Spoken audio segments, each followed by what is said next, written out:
I still can't believe it's happened, to be honest. I think, when he's been part of a club as big as, obviously, and then, he moves, a few hours away up north to the biggest club, it's astonishing to see. But, we all wish him luck. I'm a Manchester United fan, so I'm excited about having someone of his talent, wear the Manchester United shirt. So it's exciting times for us. Could I ask you just about Man United, because a lot of fans will be hurting. I'm sure you are.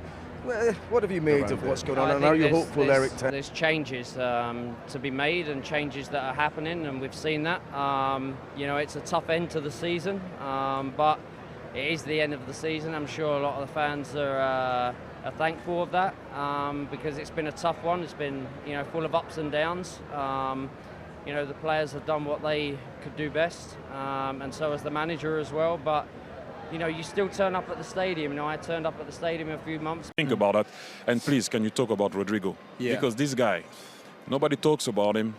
His work rate and his skills, what he does for the team. How is it to play with those two guys? Firstly, Kylian, I think everyone knows what a special player he is. I think, if that start of the season was difficult for him, adjusting for a new team, incredible pressure, unimaginable for most players. And I think it was only a matter of time before he got started, and when the goals came, it was always going to be, just a different level of player. The confidence he has, you give him the ball in any situation, he can make something of it. The speed, linking up with Vinny, it's really terrifying for most defenders to play against. So I imagine, and Rodrygo, so underrated. I think for me, he's probably the most talented and most gifted player in the squad. I think the things he can do with the football, we'd be messing around and he'll flick the ball up somehow, and you're like, how do you do that? You know what I mean? I'm trying to do it, twisting up my ankles and everything like that. And it's a pleasure to play with both of them. You put them in positions where they can affect the games, and they'll win it for you. I think Rodrygo, another thing to mention is he's the one who kind of sacrifices the most, really. I think it's clear that